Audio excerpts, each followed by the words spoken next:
to another reading vlog. Today though, we are starting a 48-hour/weekend reading vlog instead of a 24-hour readathon, so I'm going to step it up a little bit. Yes, we have a different setting because currently I am doing a reading sprints on a Friday because I have a break, so my kids are just kind of chilling and we're taking tandem with Sam.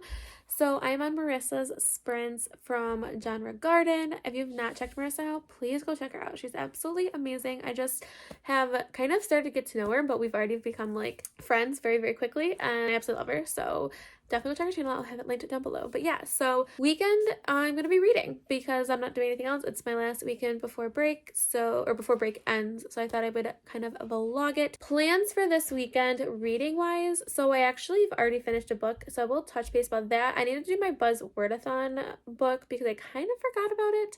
So I will talk about that in a minute. But also Jade from Jade Reads, she has a Patreon 24-hour readathon for her year-long readathon that she does. So I will be working on that this weekend. I'm not going to talk about the prompts or anything about that. If you want to go check out her Patreon, definitely go do. It's really cool.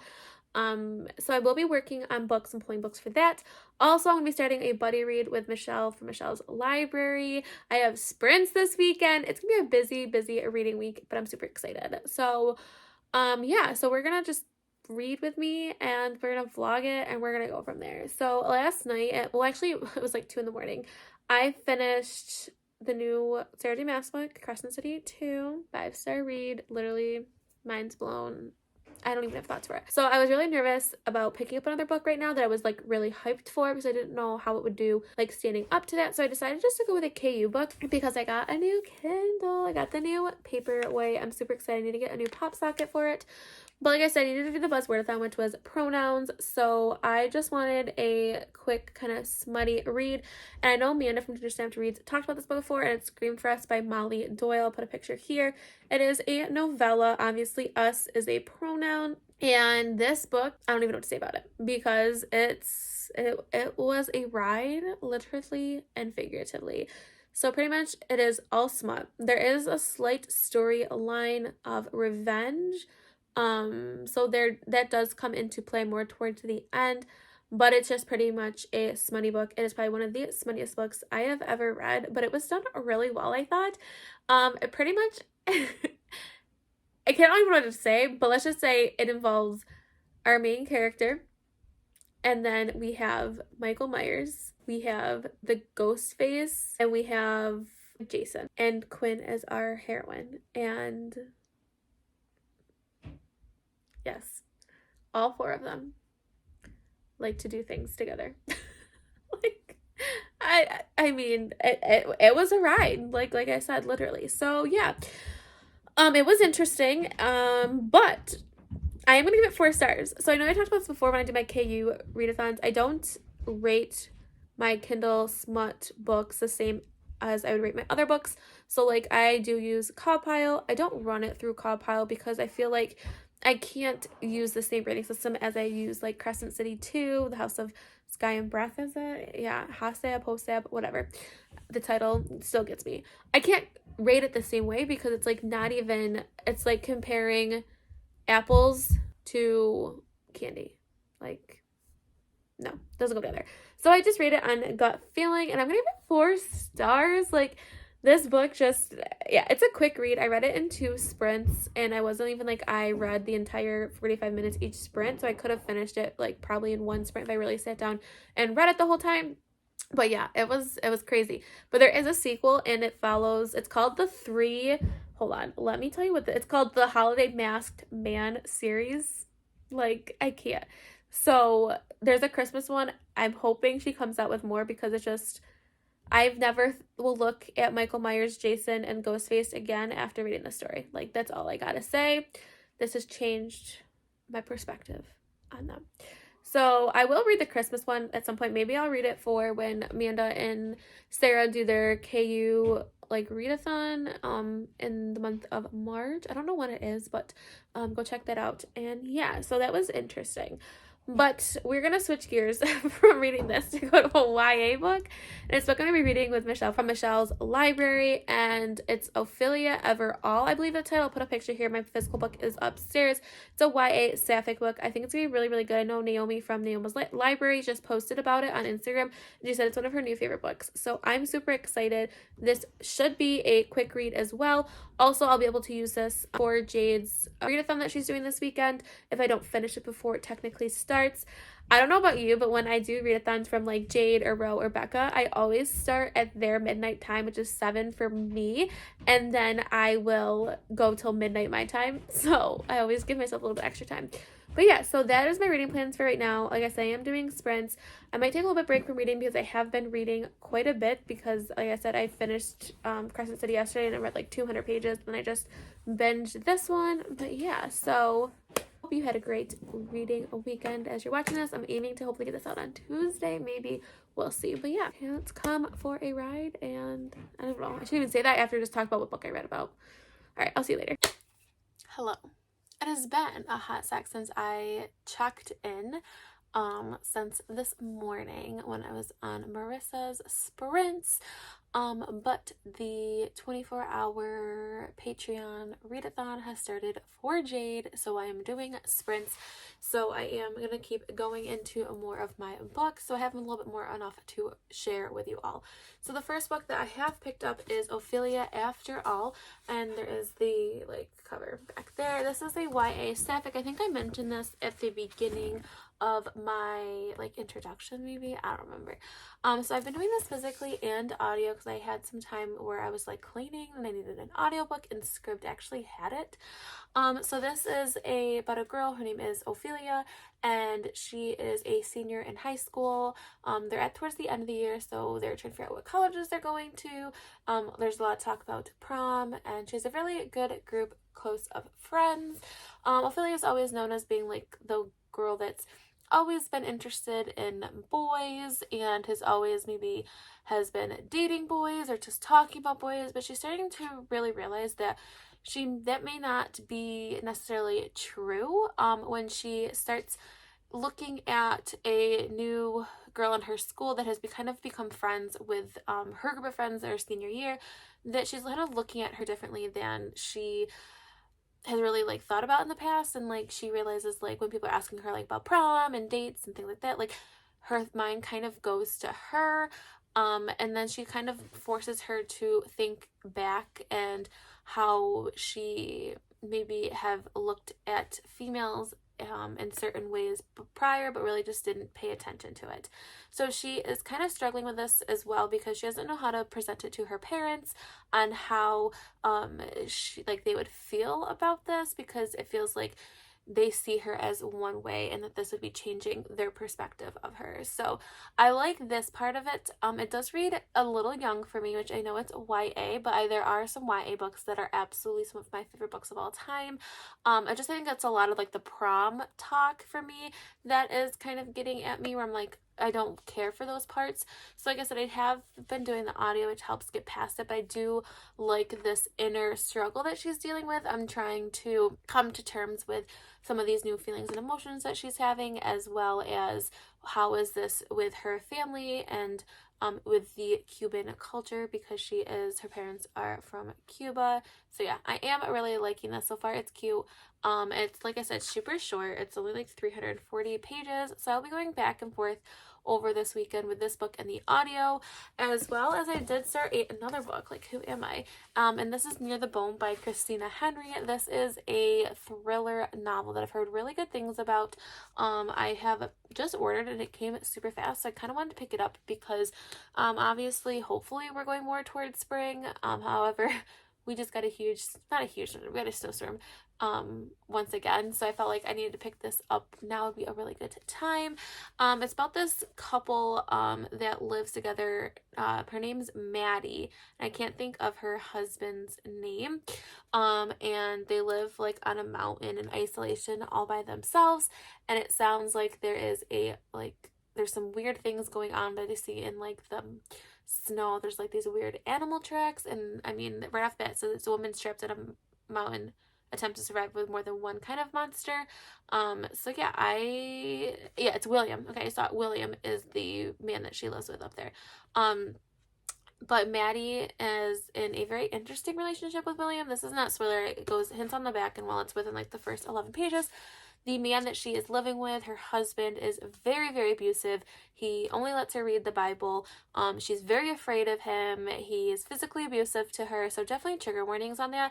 So definitely, I hate him already. So, and it doesn't really beat around the bush. It didn't try to paint him in this nice picture that he is this nice guy, and then we see these traits and his real true personality come out over time. We are in 11 pages and we already know that this guy is an asshole. So I like that Christina Henry is not beating around the bush. So this is my first book by Christina Henry, and I'm excited to dive into this one. So yeah, that's kind of what's going on right now. My goal is literally just to see how many pages I can consume in a weekend span. So again, I started Friday. I will then clock those numbers in on Sunday night. I feel like I need this motivation because I am feeling a little slumpy after Crescent City 2. I just, at this point, I'm like thinking in my head, like, what can live up to this? And I gotta like get out of that mindset. So I'm hoping by doing this vlog, it's going to help motivate me. Originally, I was gonna do a themed vlog. I did put a poll on my Instagram, and pretty much people wanted more of a general one, so I asked them if they're like interested in a themed weekend vlog or like just a general vlog, and they picked general, which I'm kind of happy because like I said, I was gonna do a theme one, but then I started feeling like not so sure about it, and I think it's because I am a little like, I feel like I could go into a slumpy route. So yeah, we're just gonna do a general one with all different reads, and I've been rambling on way too long now. So I'm going to take a bath. I'm going to continue reading these both. I'll probably be switching throughout the night. And yeah, so we're going to go from there. And once I've oh my God, I can't talk. Once I've read maybe like 25% of this and maybe more of the audio for this, I will check in with all of you later.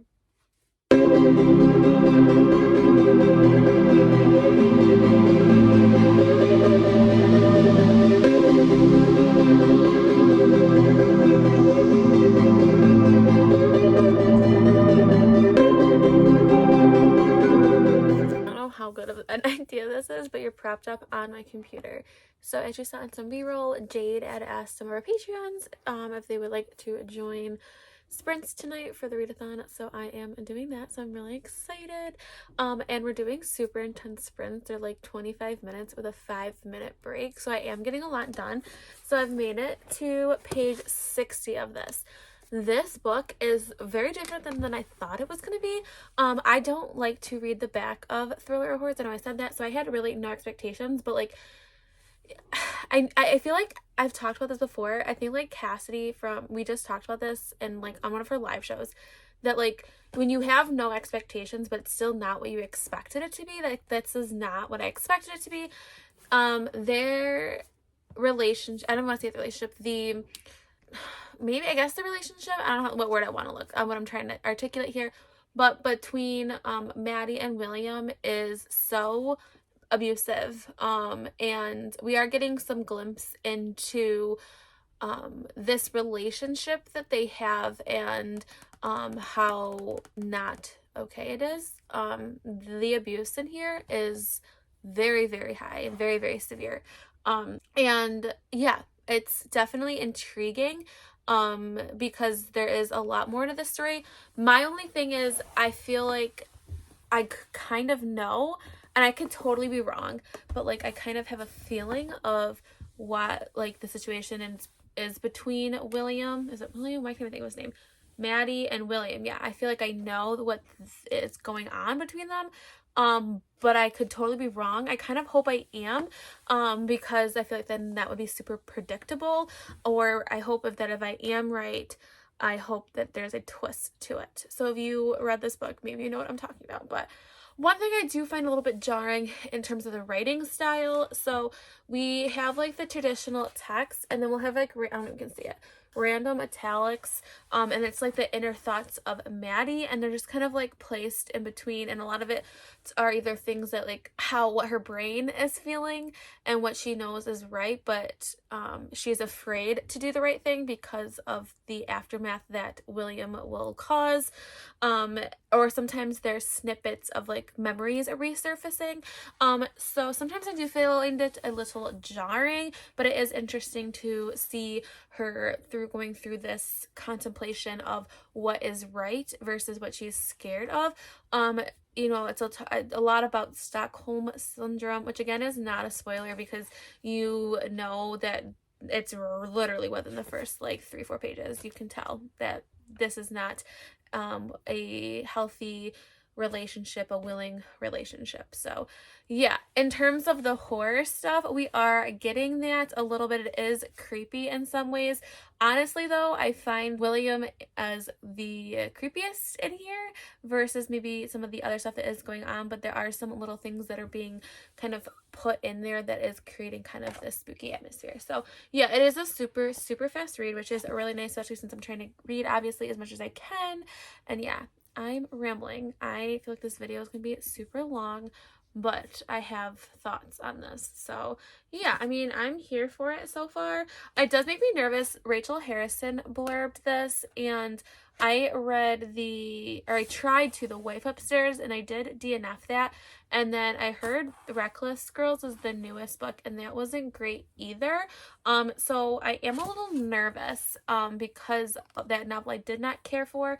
I think part of that was me and just the type of plot line it was. I thought it was super predictable, and I don't like my thrillers to be predictable since I've read so many of them. But yeah, so we're gonna get going.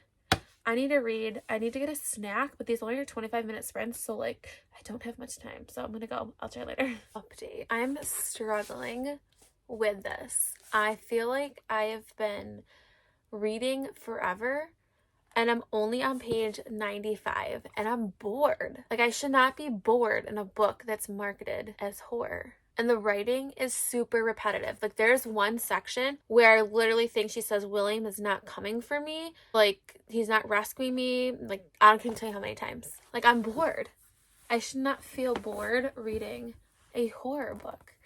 I asked Mel if she thinks I should keep pushing through this. I know she gave it like 3 stars, and she's like, I told her kind of how I was feeling, like, and I asked her if it's worth pushing through because maybe the ending is like super good, and she says honestly I don't even remember the ending, so if that says anything. So I think I'm gonna have my first official DNF of 2022, and I'm kind of sad because I had the biggest hopes for this book, plus I am reading for this like vlog, and I would like to have a book to show you, and that I've read and like page wise.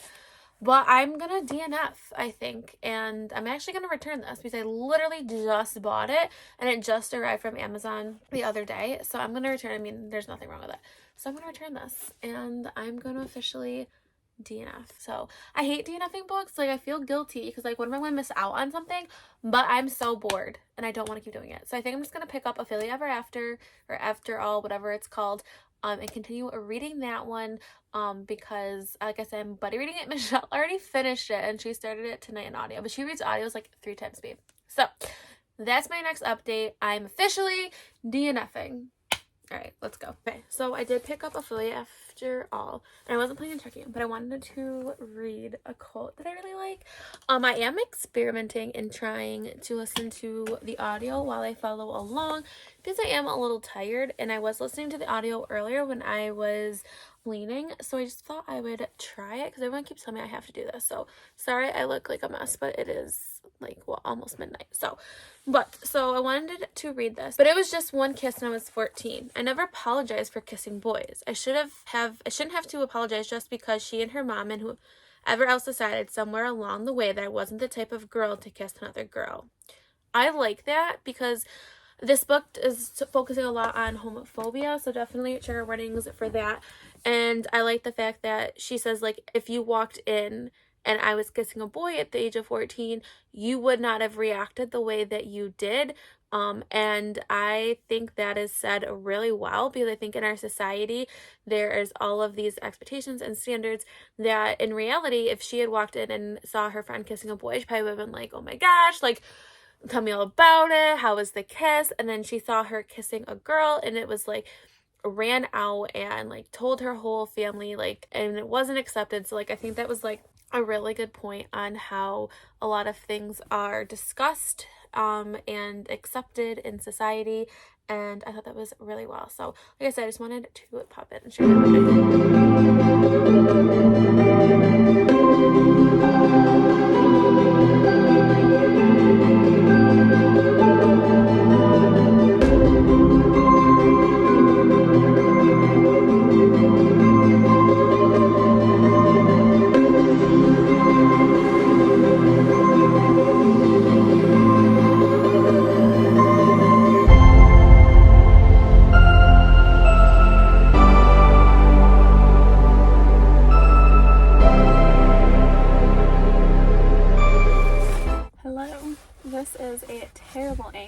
so I do apologize.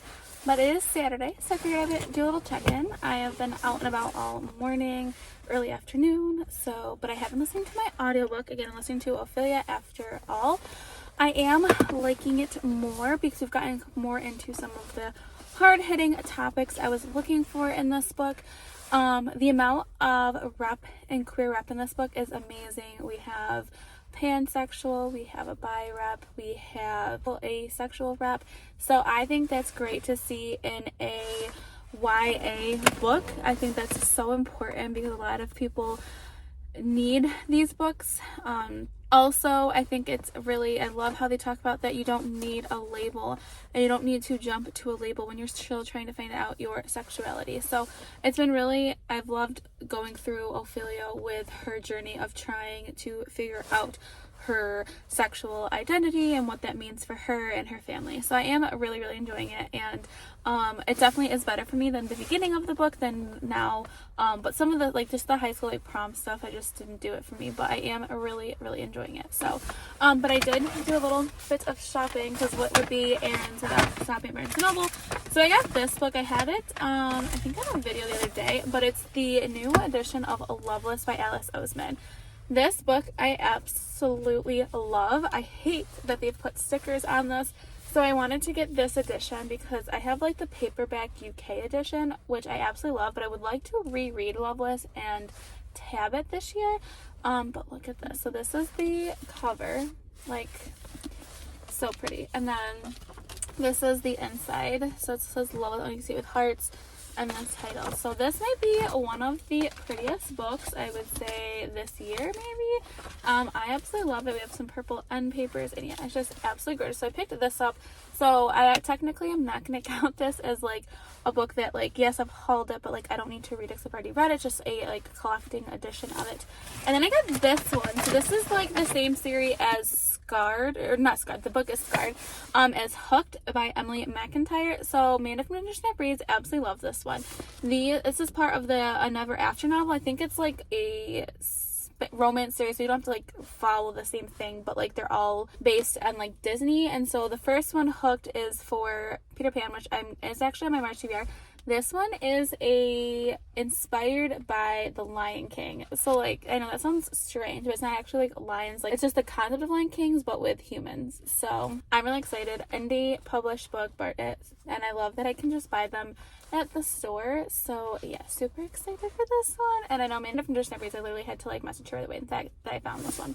And then they have, like, a huge clearance section. And so, like I said, I've been annotating. So, I got this little, like, bag or whatever for like my sticky notes. It's like the perfect size. So yeah, I grabbed this as well. So pretty much it did well. There was other things that I would have liked to have purchased, but I thought I did well. So I'm gonna head home. I will not check in probably until I finish reading Loveless. Finish reading Ophelia After All. I have sprints tonight. We're gonna have like a little party on my channel because there's like tons of us that are gonna be on there, so I'm super excited. Jade's still doing sprints. She's now turned her 24-hour readathon for her Patreons to a 48-hour one, so I'm really excited about that.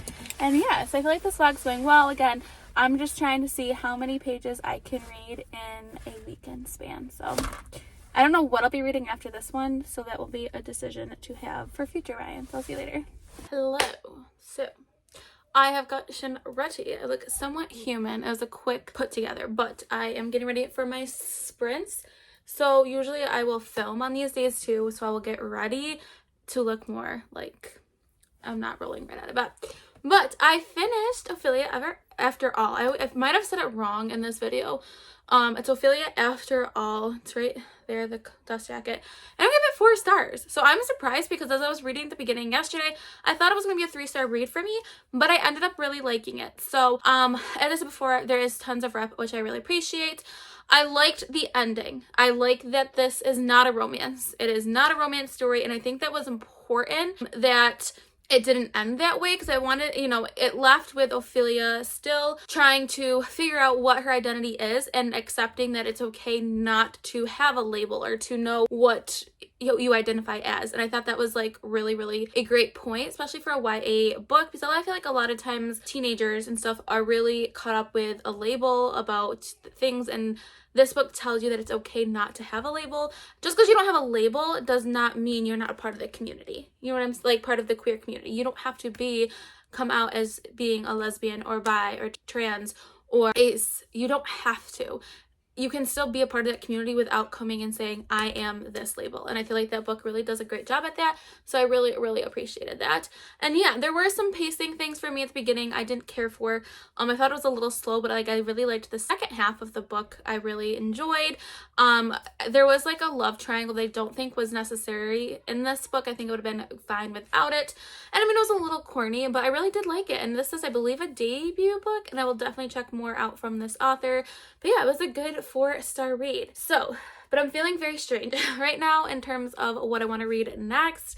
I'm just feeling still like in a book hangover from Crescent City 2.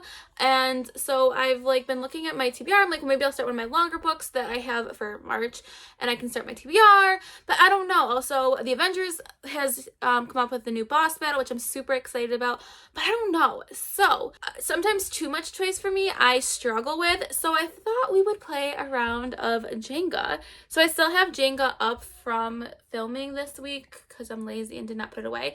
So we're just gonna do a pull and see what comes up. If it is a negative prompt, I'm not gonna go with it, like lowest rated book, especially as I'm feeling kind of slumpy. I don't want to read a book that could make that worse. So we're gonna pull and see if this will help me pick something. Oh, okay, that's not good. No, that's not good either. Oh no, that's not good. I did not do a good job. Okay, here's this one, is work on a series. Okay, so I'm gonna go look and see what I have and what I could do for work on a series. I like this one. Okay, so how fitting. I just like made this connection. I got this prompt and I'm wearing my final book support group sweatshirt from Steph Loves, which is about finishing series. So, like, this is perfect. So I grabbed 4. I'm gonna do 5, and I'm gonna ask on the live tonight about which one I should read. So I have The Mistake, which is by Al Kennedy. It is the second one in the Off-Campus series, so an adult romance. Then I picked Tunnel of Bones by Victoria Schwab, so a middle grade fantasy. I have Cassandra Clare, The Mortal Instruments, City of Ashes, is it, or Ashes. So I have this one, so YA fantasy, urban fantasy. I also have The Lost Fairy Tales by Anna James, another middle grade fantasy. And then I'll also put up the next book in the Sophie Lark's The Brutal Birthright series. So I'm going to pick from these 4 or 5, and I'm going to give them options on my stream, and then that's what's going to guide it. So thank you. This actually makes me feel so much better. And yeah, so I have a direction. So next time I'll check in, I'll let you know which one of these books I have picked. And yeah, so I'll see you later.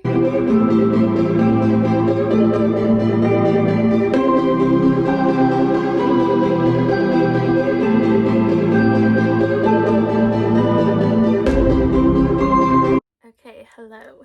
So I figured out how done. So I've edited a video for tomorrow, so I've been productive. Took a little bit longer than I planned, but we did it.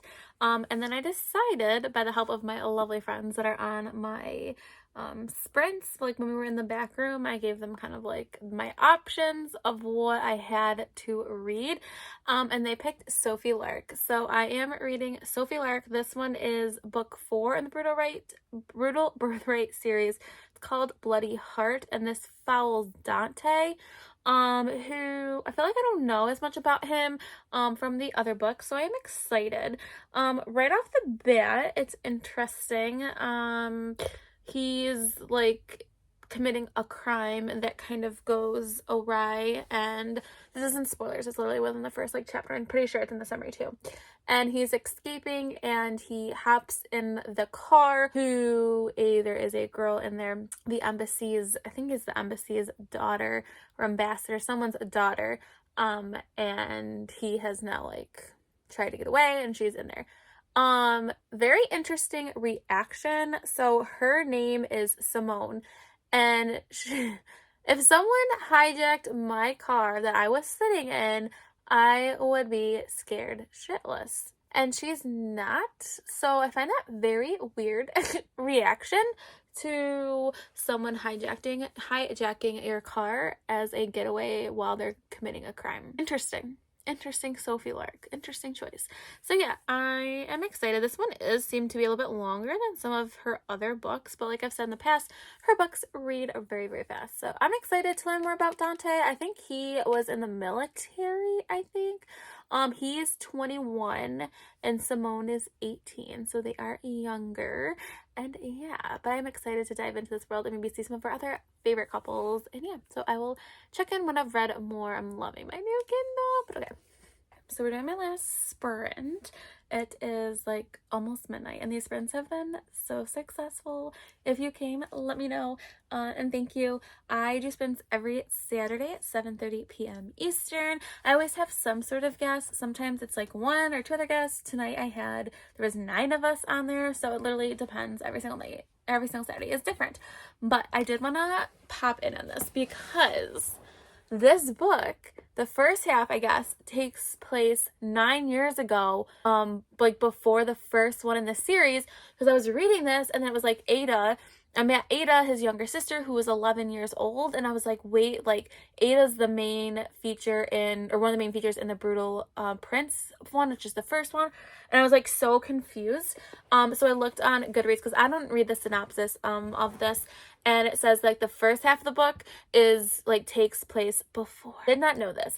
So I think that's really, really cool. A couple things though, it is super instant romance, like way more instant than the other books have been. Like the smut starts way quicker, especially compared to the last one, Savage Lover. That one, I feel like the romance definitely took longer to get to. There was more of a what's what I'm looking for, like tension. This one, it starts off really, really quick. It's really instant, really quick. So just as like a forewarning, like that's not my favorite trope, like instant love, instant connection. I like more of a build up in tension, which is I think why one of my favorite tropes is hate to love, because you get to see that tension build over the course of the time. But yeah, but the smut is on point and I am really enjoying that. Our main character, why I keep forgetting her name, but she comes from a wealthy family as well, a different type of wealth, like he even says that as well in the book, and she is pretty innocent, kind of the quote-unquote good girl, where Dante is obviously a part of the mafia group. He's a criminal, and he even says he has wealth, but his wealth is very different than hers. So we have that contrasting in character. So like bad boy, good girl type thing. So I'm going to continue reading because this is our last sprint for tonight, because it is getting late. Even though I still have quite a few people on, I want to take a bath and stuff tonight and just kind of relax and read instead of having to like host sprints. So yeah, I will check in probably one more time before tonight, if not 100% tomorrow morning, obviously. So I'll see you then. Hello, it is Sunday. The lighting right now is gonna be super, super bad because I am so tired and I don't want to get up and put my ring light in. Like, I'm not gonna lie to you. So we're gonna go with bad lighting. Yeah, last night did not sleep. But I did get more done of the book that I'm reading by Sophie Lark. So we have a pregnancy trope in here. So, you know, I don't necessarily know how I always feel about pregnancy tropes. They're not necessarily my favorite to read, so I'm gonna be interested to see how it plays out. This is gonna be second chance romance, I believe. So I've gotten through the first half of the book. Not the first half, but like the first chunk that was taking place 9 years before Brutal Prince started. So now we're back in like the time frame of all the other books. So we have our couples that are there. So I'm excited to have like insight into them again. Yeah. So it's interesting. You know, I feel like she obviously is going to explore all the romance tropes because for one, she has so many books that she needs different tropes, and two, everyone likes such different tropes in books, so I feel like if she needs to include a little bit of everything. So yeah, I don't know how I'm gonna feel about this one because of that romance trope, but we'll see. I do like a good second chance romance. So yeah, I don't know. I'm excited. My goal is to obviously finish it today. We're not really doing anything. I go back to work tomorrow after being off for a week, so this is gonna be a little rough. Not really looking forward to it. So we're just trying to get our house together, get our lives together, and all of the above. So next time I will probably hopefully have better lighting. Like I said, I'm just being super lazy. I wanted to do just a quick check-in before I go back having to do some stuff around the house. And yeah, so we got a second chance pregnancy romance story. So we'll see where this goes.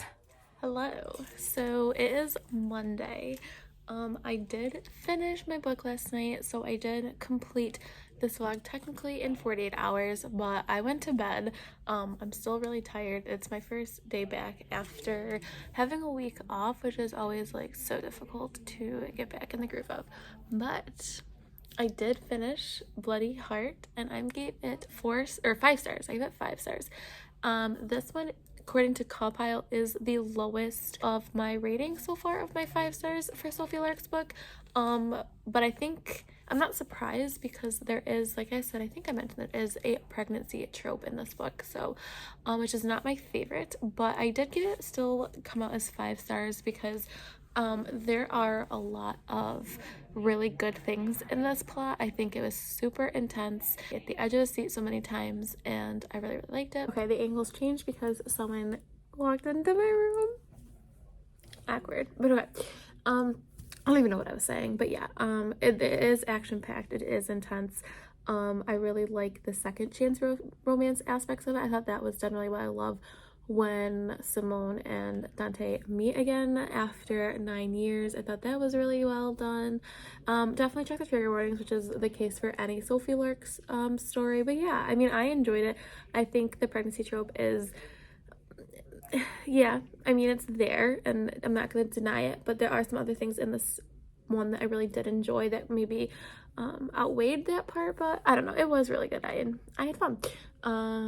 The ending gave me a little bit of Criminal Minds because there's an episode of Criminal Minds where it is like the same thing happens, so I liked it. So not my favorite Sophie Lark book, but I mean, I still gave it 5 stars. It's just it was a low, I have to go to class, but it was a low 5 stars. So total, my whole point of this reading vlog was to see how many pages I can read in a weekend, and I got 1,000 pages read, which is absolutely insane.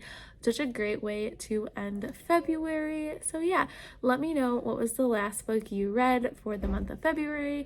Let me know down in the comments below. So if you want to take this crazy journey with me, please make sure you press the subscribe button. If you want my friend on any of my other social media platforms, I'm on TikTok, Instagram, and Twitter. All the information is linked down below, so stay kind, loves. We'll see you next time. Bye!